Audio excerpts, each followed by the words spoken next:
Hello दोस्तों, आज की इस वीडियो में हम बताएंगे कि दया सर की कैसे हुई मौत। जी हाँ, तो चलिए वीडियो को फटाफट स्टार्ट करते हैं। पिछली वीडियो हमने बताया था आपको कि दया सर पहाड़ी इलाके में घूमने जाते हैं। घूमने जाने के कारण उनके साथ एक लड़की उनका पीछा कर रही थी। तभी वह देख लेते हैं तो वह लड़की को पकड़ लेते हैं और लड़की से पूछते हैं कि तुम मेरा पीछा क्यों कर रही थी।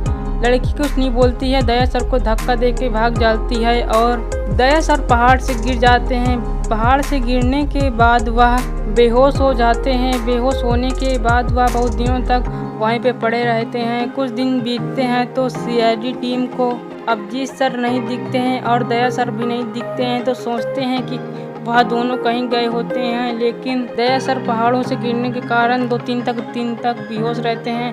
अभिजीत सर उनको ढूंढते ढूंढते वहां पे पहुंचते हैं तो देखते हैं कि अभिजीत सर आगे चलते देखते हैं फिर दया सर वहां पे पड़े रहते हैं। दया सर को देखते हैं तो दौड़कर आते हैं और अभिजीत सर दया सर के मुंह में पानी डालते हैं तो पीते हैं और फिर होश में आते हैं। फिर वह अपनी कार से लेकर हॉस्पिटल में ले जाते हैं।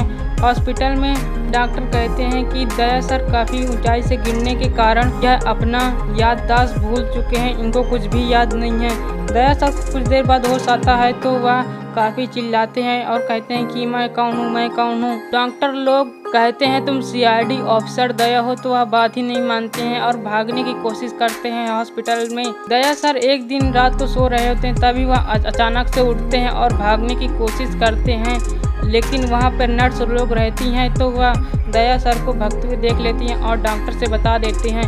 डॉक्टर कहते हैं कि उनको जाने मत देना और उनको पकड़ लेना। बांध कर वह चारपाई में उनको पैर हाथ बांध देते हैं और कुछ दिन बाद बीतते हैं तो पूर्वी मैम आती हैं कि कहती हैं दया सर आप कैसे हैं। दया सर कहते हैं मैं ठीक हूँ, लेकिन उनको पता नहीं रहते हैं कि ये कौन है। वह भूल जाते हैं कि यह कौन लड़की है मुझसे जो ऐसे पूछ रही है। कुछ दिन 10 दिन 15 दिन बीतते हैं तो वह कहते हैं उनकी चारपाई से गिर जाते हैं। चारपाई से गिरने के कारण उनके सिर पर चोट आ जाती है।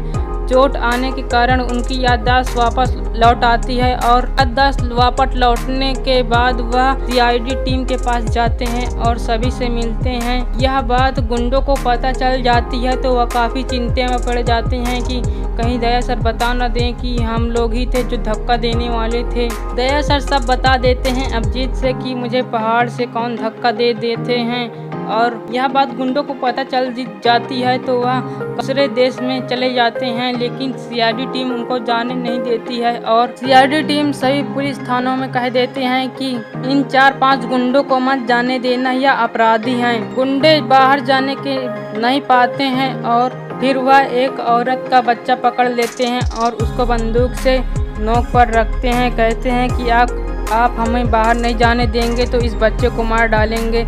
सीआईडी टीम काफ़ी डर जाती है कि इन्हें मार ना डालें और लेकिन गुंडे लोगों को पता नहीं रहता है कि वह गुंडों को पता चलती है तो काफ़ी दुखी हो जाते हैं। दुखी होने के कारण वह अपने आप को सीआईडी के हवाले कर देते हैं और सीआईडी उनको सीआईडी ऑफिस में ले जाते हैं तो पूछताछ करते हैं। पूछताछ करने के बाद उनको पता चलता है कि वह कहीं पे बम फिट करके आ गए हैं और सीआईडी टीम सभी फटाफट पूरे भारत को लॉक करा देती है और किसी को आने जाने नहीं देती है कि बम कब फट जाए और उनको पता नहीं रहता है कि वह इंस्पेक्टर पूर्वी को किडनैप कर लेते हैं। किडनैप होने के बाद पूरी सीआईडी टीम बम ढूंढने और इंस्पेक्टर पूर्वी को ढूंढने लगती है। इंस्पेक्टर पूर्वी को ढूंढने के लिए दया सर और अभिजीत सर जाते हैं और सभी लोग बम ढूंढते हैं। दया सरकार और अभिजीत बैठे रहते हैं, तभी उनको रास्ते में गुंडे लोग फिर से पकड़ लेते हैं और एसीपी प्रद्युम्न को धमकी मिलती है कि हमें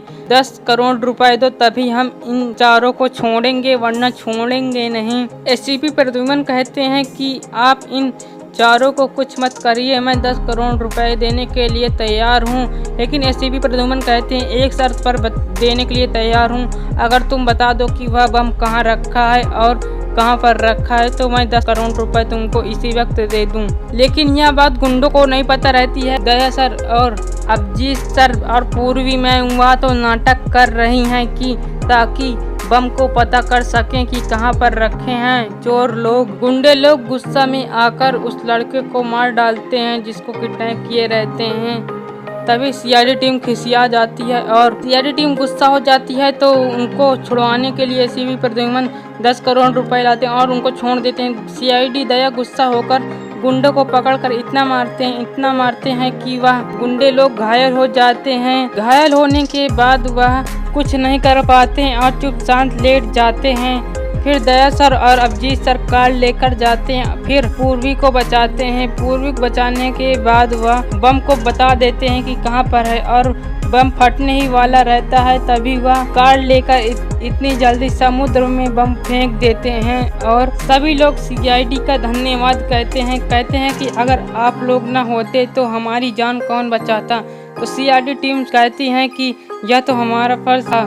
सभी सीआईडी टीम खुश होकर एक पार्टी रखती है। पार्टी में सभी लोगों को बुलाया जाता है और सभी लोग पार्टी में खाना खा रहे होते हैं। अभिजीत सर नहीं खाते हैं क्योंकि वहाँ पे तारिका मैम नहीं रहती हैं और पूर्वी मैम कहती हैं अभिजीत सर आप खाना क्यों नहीं खा रहे हैं। तो अभिजीत सर चुप शांत बैठ रहते हैं, कुछ नहीं बोलते हैं। दया सर के साथ पूर्वी मैम चली जाती हैं और इंतजार करते करते तारिका मैम आती हैं तो देखती हैं कि अभिजीत सर तो अभी खाना नहीं खाए हैं और तारिका मैम सभी खाना लेकर उनके पास आती हैं और दोनों लोग खाकर घर में जाते हैं और सो जाते हैं। सुबह होती है तो देखती हैं कि अभिजीत सर तो तारिका मैम के लिए कुछ स्पेशल गिफ्ट लाए हैं और तारिका मैम गिफ्ट खोलकर देखती हैं तो उसमें एक सोने की अंगूठी रहती है। तो दया सर कहते हैं कि आप मुझसे शादी करेंगी। तो तारिका मैम कहती हैं हाँ करने के लिए तैयार हूँ पर मेरी एक शर्त है। अभिजीत सर कहते हैं कि बताओ अपनी शर्त। तारिका मैम अपनी शर्त बता देती हैं और कहती हैं कि मेरे माँ पापा लंदन में रहते हैं, लंदन में जाकर तुम्हें उनको मनाना होगा। अभिजीत सर कहते हैं हाँ मैं जाने के लिए तैयार हूँ। सुबह होती है तो अभिजीत सर वो टिकट कटाते हैं और लंदन चल देते हैं। लंदन में जाने के बाद पता चलता है अभिजीत सर को कि तारिका मैम तो झूठ बोल रही हैं। तभी अभिजीत सर गुस्सा होकर फिर इंडिया में आते हैं। इंडिया में आने के बाद अभिजीत सर काफी गुस्सा हो जाते हैं। गुस्सा होने के बाद वह तारिका मैम से